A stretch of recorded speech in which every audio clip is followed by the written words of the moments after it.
ya. Naila, Lala, Rahma, Nia, ada semua ya untuk hari ini. Untuk hari ini kita akan menjelajahi persamaan linear. Kemarin kan kita udah belajar tentang aljabar ya. Sekarang kita mau menjelajahi tentang persamaan linear. Ini bukan hanya konsep matematika, tapi ini kunci untuk memahami di sekitar kita. Kemarin kan kita udah belajar tentang aljabar ya kan. Nah sekarang ada yang tahu nggak kalimat terbuka dan kalimat tertutup itu apa? Nggak ada yang tahu? Tahu ya, oke. Sini Ibu mau ngejelasin dulu tentang kalimat terbuka dan kalimat tertutup. Nah, di sini ada dua jenis kalimat. Yang pertama kalimat terbuka dan kalimat tertutup.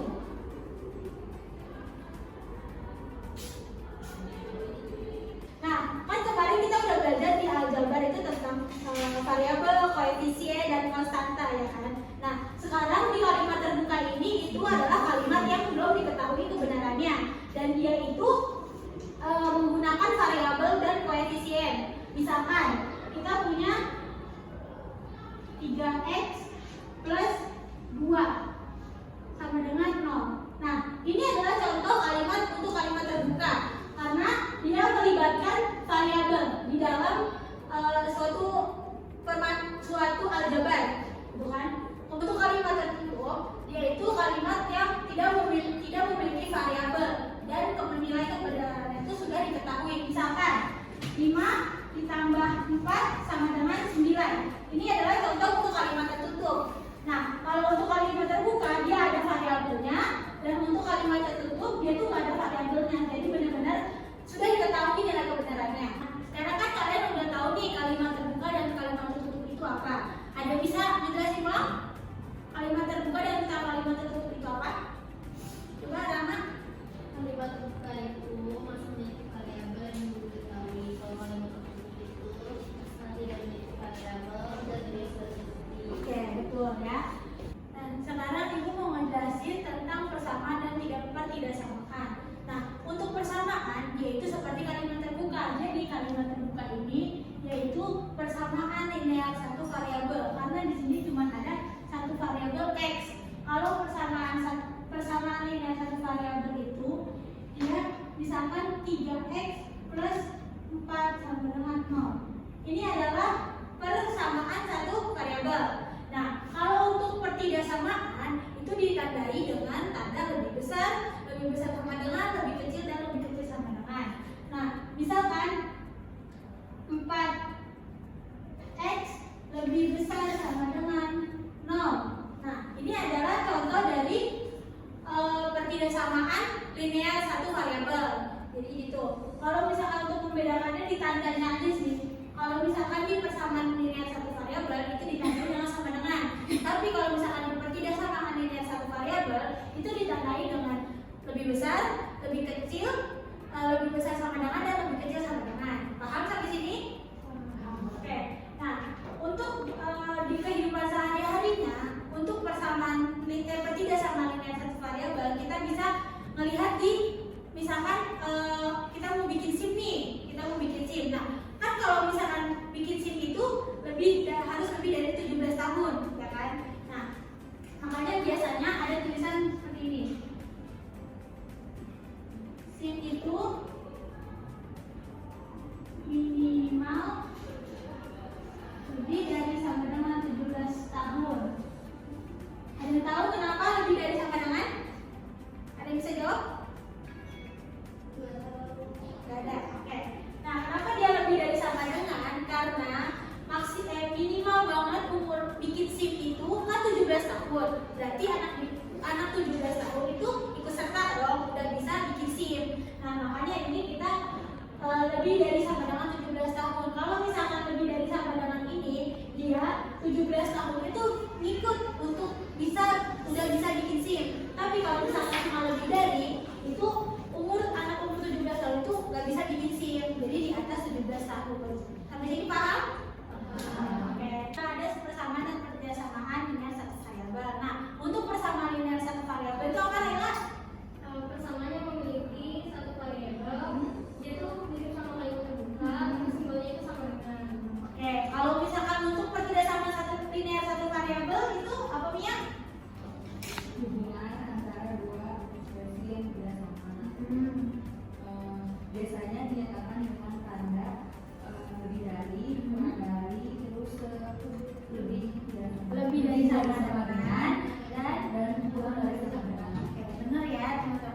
kesimpulan buat hari ini. Dan untuk memakainya di kehidupan sehari-hari bisa disimpulin karena tadi bisa dalam kehidupan sehari kayak SIM tadi, terus kayak batas kecepatan, terus ini batas usia dan lain-lain. tujuan pembelajarannya itu kita mempelajari persamaan linear satu variabel itu untuk memahami konsep persamaan linear satu variabel dan penerapannya dalam kehidupan sehari-hari, dan juga untuk menyelesaikan masalah konseptual yang melibatkan persamaan linear tersebut. Nah, selanjutnya Ibu akan membagikan dua kelompok, ini kelompok 1 dan ini kelompok 2 untuk mengerjakan LKPD ya. Ini untuk LKPD-nya. Kerjakan terlebih dahulu. Nanti jika ada yang perlu ditanyakan, tanyakan aja, angkat tangan, oke?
Untuk menentukan variabel di sini kan soalnya ada Tina memiliki 5 kotak pensil yang masing-masing berisi beberapa pensil.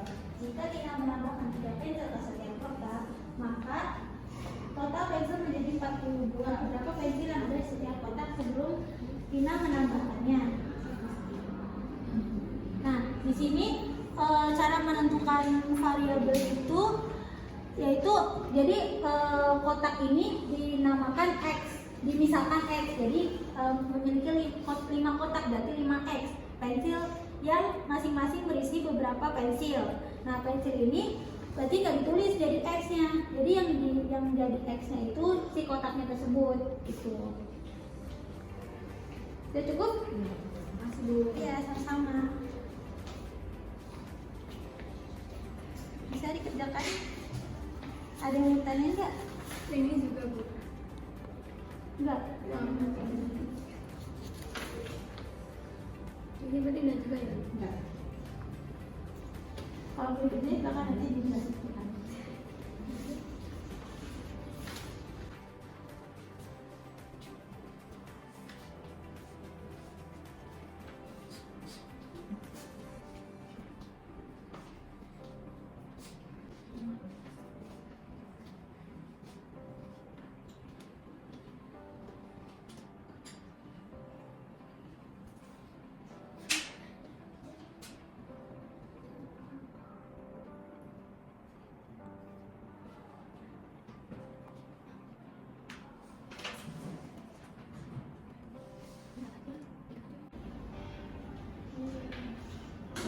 Ya?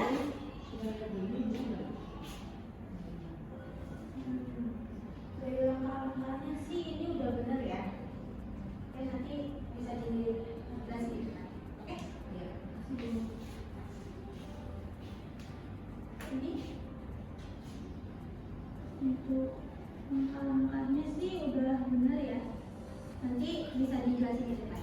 Oke? Sudah selesai?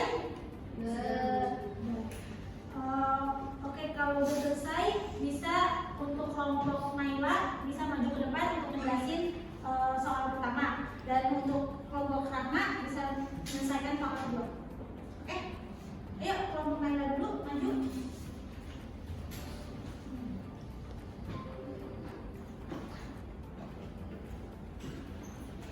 Nanti dijelasin ya ke depan.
variabel. Misalkan banyaknya pensil di setiap kotak sebelum ditambah X.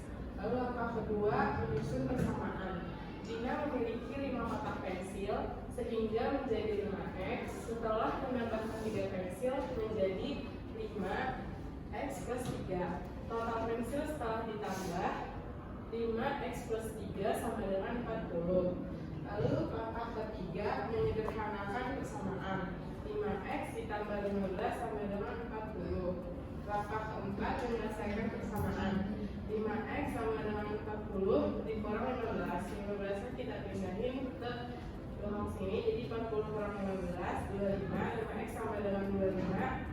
Ini kita pindahin jadi dibagi 25 bagi 5, X sama dengan 5. Jadi sebelum ditambah ada 5 pensil di setiap kotak. Benar ya ini teman-teman. Jadi kalau misalkan jangan ingin mengerjakan persamaan satu variabel seperti ini caranya, gitu. Oke? Jadi bisa disimpulin dulu, terus bisa disederhanakan, baru dicari nilai x-nya. Oke, lanjut untuk kelompok Rahma. Terima kasih ya kelompok Rahma dan Lawa.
Jadi 2X tambah Y sama dengan 1.250 rupiah.